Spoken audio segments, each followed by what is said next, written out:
8 अप्रैल को तमिलनाडु सरकार और तमिलनाडु गवर्नर को लेकर सुप्रीम कोर्ट का एक आदेश आया था, जिसमें राष्ट्रपति के लिए समय सीमा तय कर दी गई थी। ऐसा शायद देश के इतिहास में पहली बार हुआ था, जिसे लेकर इस देश की सियासी गलियों से लेकर आम आदमी तक के दिलो दिमाग में एक सवाल उठने लगा कि क्या वाकई में सुप्रीम कोर्ट माननीय राष्ट्रपति के लिए कोई आदेश जारी कर सकता है, क्योंकि सुप्रीम कोर्ट ने अपने आदेश में संविधान के अनुच्छेद 142 का आर्टिकल 142 का हवाला दिया था। तो आज आपको बताएंगे कि वो आर्टिकल 142 क्या है, बताएंगे आपको कि जगदीप धनखड़ ने इस आदेश पर क्या कुछ कहा, और आपको बताएंगे कि जगदीप धनखड़ के साथ सुप्रीम कोर्ट के एक पूर्व जज भी शामिल हो गए हैं। उन्होंने भी समर्थन किया है जगदीप धनखड़ के बयान का, और उन्होंने कहा है कि ऐसा नहीं होना चाहिए। दरअसल इनका नाम है जस्टिस अजय रस्तोगी। इन्होंने कहा है कि सुप्रीम कोर्ट को राष्ट्रपति के लिए समय सीमा के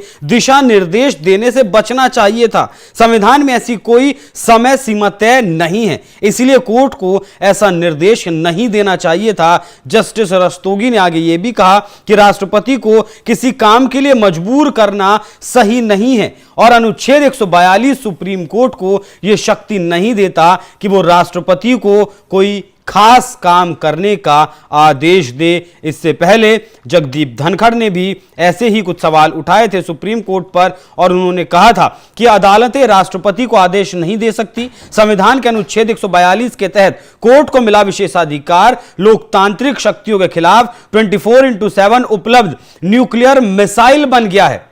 इस लाइन पर गौर करिएगा कि सुप्रीम कोर्ट को जो विशेष अधिकार मिला है लोकतंत्र की शक्तियों के खिलाफ, वो एक न्यूक्लियर हथियार बन गया है। जज सुपर पार्लियामेंट की तरह काम कर रहे हैं। और यह भी कहा था, हालांकि इससे पहले सुप्रीम कोर्ट ने अपने आदेश में यह कहा था कि राज्यपाल के पास कोई वीटो पावर नहीं है, लेकिन संविधान कहता है कि आप सीधे तौर पर गवर्नर और राष्ट्रपति को आदेश नहीं दे सकते। साथ ही जगदीप धनखड़ जस्टिस वर्मा के केस पर भी बढ़ के, जिन जज साहब के यहां अधजले नोट मिले थे, उन्होंने पूछा, जगदीप धनखड़ ने पूछा कि जस्टिस वर्मा पर एफआईआर अब तक क्यों दर्ज नहीं हुई। हमारे पास ऐसे न्यायाधीश हैं जो कानून बनाएंगे, जो कार्यकारी कार्य करेंगे, जो सुपर संसद के रूप में भी कार्य करेंगे। उनकी कोई जवाबदेही नहीं होगी, क्योंकि देश का कानून उन पर लागू नहीं होता। लोकतंत्र में चुनी हुई सरकार सबसे अहम होती है, और सभी संस्थाओं को अपनी अपनी सीमाओं में रहकर काम करना चाहिए। कोई भी संस्था संविधान से ऊपर नहीं है। अगर यह मामला किसी आम आदमी के घर का होता तो अब तक न जाने क्या कुछ हो गया होता। अब आपको बता देता हूं कि आर्टिकल 142 क्या है, जिसका सुप्रीम कोर्ट ने हवाला दिया है। संविधान के अनुच्छेद 142 के तहत सुप्रीम कोर्ट किसी भी मामले में पूर्ण न्याय दिलाने के मकसद से ऐसा फैसला या आदेश दे सकता है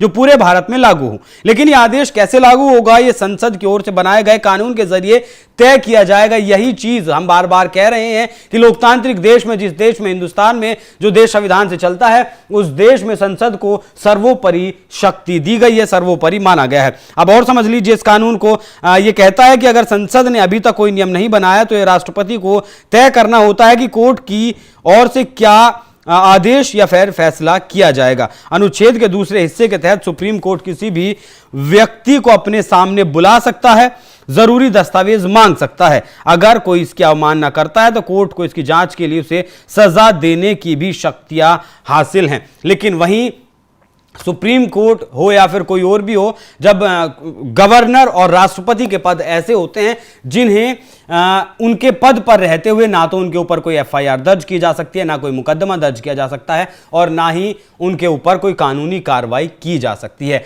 हालांकि 142 के तहत ऐसा समीक्षा किसी भी आदेश की न्यायपालिका कर सकती है, सुप्रीम कोर्ट कर सकती है। लेकिन तमिलनाडु वाला जो मामला था, वो मामला कुछ ऐसा था कि कुछ विधेयक 2020 के, कुछ विधेयक 2021 के राज्यपाल के पास लंबित पड़े थे। हालांकि इतने लंबे वक्त तक राज्यपाल के पास आदेश लंबित नहीं रहने चाहिए। इनमें से ज्यादातर आदेश तो गवर्नर साहब के पास लंबित थे, कुछ आदेश उन्होंने महामहिम राष्ट्रपति को भेज दिए थे। इसी मामले को लेकर तमिलनाडु की सरकार पहुंची थी सुप्रीम कोर्ट में, जहां दलीलें दी गई, क्योंकि सुप्रीम कोर्ट ने अपने फैसला जो सुनाया इस पूरे मामले पर, उन्होंने कहा कि जब गवर्नर के पास कोई बिल जाएगा तो गवर्नर के पास 1 महीने का वक्त होगा, या तो वो उस बिल को पास करेंगे या फिर उस बिल को खारिज करके वापस सरकार को भेजेंगे, या फिर उस बिल को अगर राष्ट्रपति को समीक्षा के पास भेजना है तो राष्ट्रपति के पास भेज देंगे। इसी आदेश में राष्ट्रपति के लिए भी समय सीमा तय की गई थी कि जो बिल राष्ट्रपति के पास गवर्नर भेजेंगे, राष्ट्रपति महोदया को उसके ऊपर 3 महीने के भीतर फैसला लेना होगा। लेकिन यहां कानूनी प्रक्रिया यह भी कहती है कि अगर गवर्नर किसी विधेयक को, किसी बिल को विधानसभा को वापस भेज देता है एक बार और दोबारा फिर से विधानसभा उस बिल को पास करके भेजती है गवर्नर के पास, तब गवर्नर की मजबूरी होती है कि या तो उसे पास करे या फिर उसे राष्ट्रपति के पास भेज दे। वो इसलिए कि भाई जैसे कहते हैं कि मैं इस पर कुछ नहीं कर सकता, महामहिम राष्ट्रपति इस पर फैसला लेंगे। तो ये पूरा मामला था तमिलनाडु सरकार का, जिस पर यह फैसला आया था। राष्ट्रपति के लिए समय सीमा तय की गई थी, जिसे लेकर रिव्यू पिटीशन भी सरकार शायद डालने की तरफ जो है काम कर रही है। और इसी बयान पर जगदीप धनखड़ भी भड़के थे और अब एक और सुप्रीम कोर्ट के पूर्व जज भी जगदीप धनखड़ के फैसले के साथ आ गए हैं। जिस 142 आर्टिकल का हवाला दिया गया, इसी आर्टिकल का हवाला जगदीप धनखड़ ने भी दिया और कहा कि फिलहाल न्यायपालिका एक सुपर पार्लियामेंट बनकर काम कर रही है। अभी आप देख ही रहे हैं किस तरीके से वक्फ संशोधन कानून बनाया गया, लोकसभा में पास हुआ, राज्यसभा में पास हुआ और उसके बाद फिर राष्ट्रपति को भेजा गया। राष्ट्रपति की मोहर के बाद वो बिल कानून बन गया। लेकिन फिलहाल इस पर भी सुनवाई सुप्रीम कोर्ट में चल रही है। 2 दिन इसमें सुनवाई हुई। अब सरकार को 7 दिन का वक्त दिया गया जवाब दाखिल करने के लिए,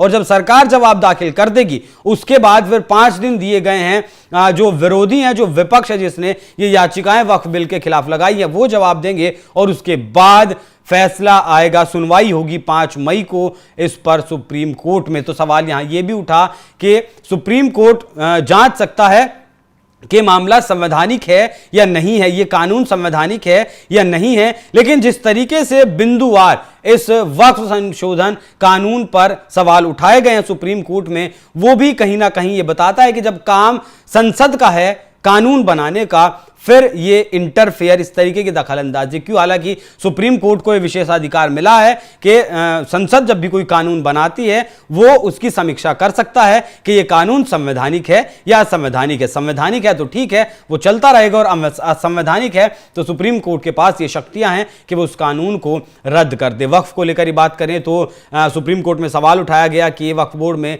गैर मुस्लिम कैसे हो सकते हैं, कलेक्टर को इतनी सारी पावर कैसे दी जा सकती हैं, और भी तमाम तरीके के सवाल सुप्रीम कोर्ट में वक्फ संशोधन कानून को लेकर उठाए गए थे। इसी को लेकर शायद जगदीप धनखड़ भड़के हैं। उन्होंने सुप्रीम कोर्ट पर अपना गुस्सा उतारा है। सुप्रीम कोर्ट के विशेषाधिकार को लोकतांत्रिक मूल्यों के लिए एक न्यूक्लियर मिसाइल के तौर पर उन्होंने कहा है, और कहा है कि सुपर संसद की तरह, सुपर पार्लियामेंट की तरह काम कर रहा है सुप्रीम कोर्ट। बाकी जिस तरीके से सुप्रीम कोर्ट के पूर्व जस्टिस और उपराष्ट्रपति जगदीप धनखड़ ने सुप्रीम कोर्ट पर सवाल उठाए हैं, उन पर आपकी क्या राय है, कमेंट कर में जरूर बताइएगा। नमस्कार।